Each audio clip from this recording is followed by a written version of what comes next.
Welcome to BAPCO TV, and joining me now is Kelly Harrison. She's from Motorola and she's going to tell us a little bit about what she's going to be doing at the conference. Thanks so much for joining me. You're welcome. So tell me a little bit about your role. So my role at Motorola Solutions is a solutions manager. So I have the very, very lovely job of being able to work with our customers as a consultant to bring together a good solution which fits their needs. A lot of the times customers are looking for an operational outcome. They're looking for a benefit. They're not necessarily looking for a line of business application. So my job is to sit and talk to them, try and find out exactly what their short-term needs are, what their long-term needs are, and then go back to Motorola, look at our portfolio, and then essentially build a end-to-end solution which may 100% be filled by Motorola, but may also need to involve a third party. So why did you decide that BAPCO was the right place for you to come? I've come to BAPCO for a really long time. I've been in the industry for 10 years, so I've got 10 years worth of BAPCO attendance. And I really enjoy the show. It's a real hub of networking.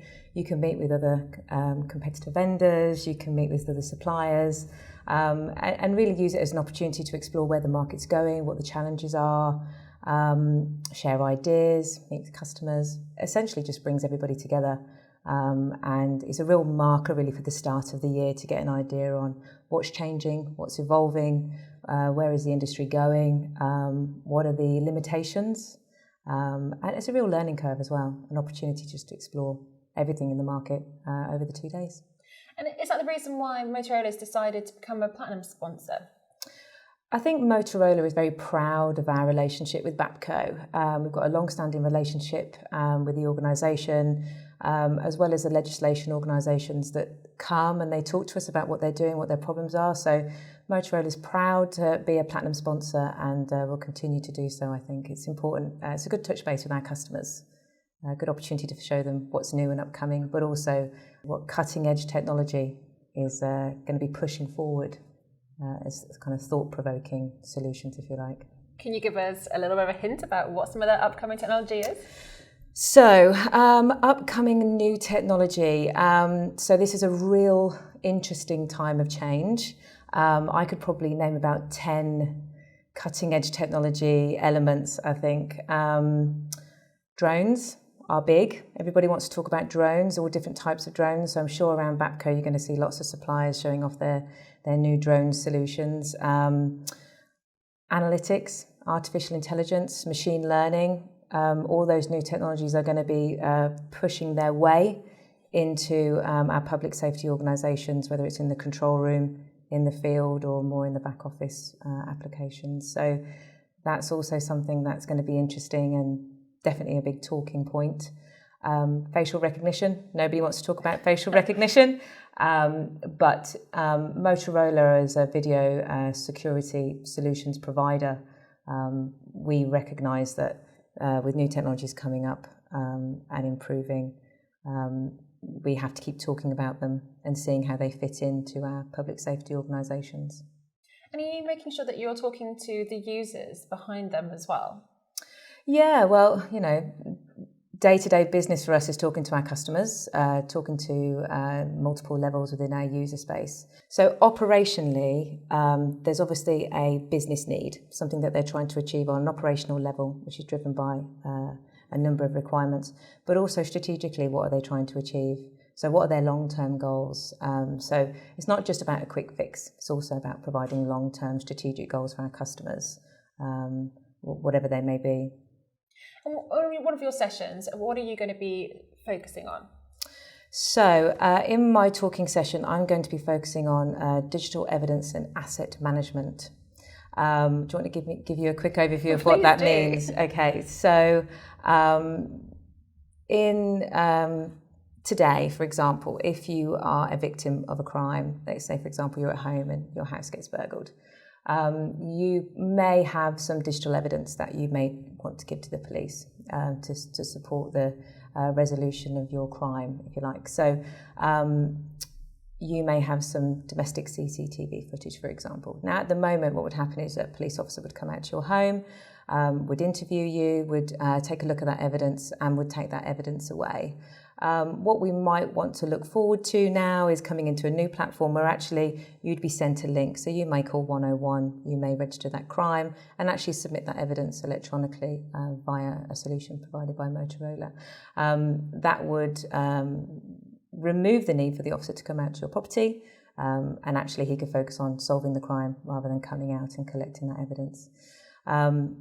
We're moving into a space now. Digital data is exponential. It's growing. It's growing so quickly. Members of the community have smartphones. They're collecting data all the time. And when a piece of data comes into an asset, if you like, comes into a public safety organisation, that's the beginning of its journey. It could be a coordinate. It could be a report. It could be a witness statement. It could be a bit of body-worn video. Could be a bit of body-worn video, could be CCTV footage. How does that relate to other data that's been collected by the public safety organisations? How is it tagged? How is it searchable? How is it investigated? And then how does it travel through into actually being part of a case file and then into the judicial world and then part of solving the crime? So that is what digital evidence and asset management solution is really. It's providing a common platform for community engagement for the police forces, but also for the judicial partners, and how do they bring cases to a close quickly. So it's quite a complex subject. It sounds like it's the perfect response from start to finish and would help CPS move quite quickly through the process. But the thing that you have to always make sure is the trust of the public, because obviously security is a huge risk. And how is Motorola going to be making sure that they do trust that the system works? So cybersecurity is paramount, really. It's incredibly important. We invest an awful lot of money into making sure that we work with secure vendors. Encryption is incredibly important. So we spend an awful lot of time making sure that our solutions are secure. We know that the industry is a little bit hesitant about moving on to cloud platforms, trying to reassure them of the security around that, the operational benefits, but also the cost-effective benefits. A lot of our customers, not just focusing on the police, but a lot of our customers are still working with on-prem solutions, and we're trying to provide a kind of hybrid platform so that they can move towards more cloud-based solutions, get those cost-effective benefits, and give them the challenge really to push those vendors on some hybrid solutions along the way, so that we can get to a place where actually we can see tangible benefits in a secure way for our customers. And do you think that by having this conversation at BAPCO is one of the reasons that you wanted to present? Yeah, I mean, I wanted to present at BAPCO. Motorola's mantra is helping people be their best in the moments that matter. And that's why it's important for us to be innovative, to be having these conversations, to be bringing together solutions with multiple applications. I'm very lucky as a solution manager that I have a portfolio of applications that I can use to build together a good solution, but also a common data platform. Motorola spent an awful lot of time acquiring excellent products from across the market globally, being able to structure our kind of infrastructure to be common, and to kind of build solutions from the ground up. We've spent a very, very long time listening and learning to the market around the limitations and the problems that they have. And the feedback was that our customers don't want to work with siloed applications anymore. They don't want to wait for contracts to expire before they can get the next best technology. Also, with all these new applications and exciting software applications that are available, how do they all talk to each other? How can we reuse data? And how do we keep it simple? Because it's great having a really powerful operational outcome, but it takes 10 people and 10 different applications to achieve that, an awful lot of money, and then somebody comes out with a brand new technology and solves that problem quickly, and it's taken you 2 or 3 years to bind that together. So Motorola is excited to present at BAPCO this ecosystem and this ground up solution-based learning that we want to talk to our customers about. Do you think that taking some of that, you're saying about other apps have come up from like nowhere, or obviously they've been working in the background. Do you think somewhere like this for a conference as well will give Motorola the opportunity to maybe find those upcoming people and bring them on board? Yeah, I mean, I would like to see events like BAPCO bringing together a real diverse community where we can have these really solid discussions. And when I say diverse, I mean like university students and members of the public, maybe our judicial partners, not just the technology providers and the public safety organisations. We need to start thinking wider than that, because as technology is advancing, our users are going to be different. We're going to be engaging with members of the public, so why aren't we engaging with them at these type of events? It's a little bit out there, but it's an interesting idea, isn't it, to bring together a different forum, and BAPCO's a perfect place to do that. Might be on one of the side events maybe, and not on the exhibition floor in the conferences, but we have to be pushing forward with innovation. We have to be pushing forward with discussions, engaging with brand new users that are going to be enabled by our new technology solutions that we're putting out there. It's a brand new world essentially now, with open data, and especially around safer cities, secure cities. We've got to start thinking wide, and that does mean widening up the conversation. And that does sound like something definitely for the future. You have to be bearing in mind the fear factor of the general public, though. Apart from, obviously, your talk that you're going to be doing, is there anything else that you're looking forward to? What else am I looking forward to? The dinner?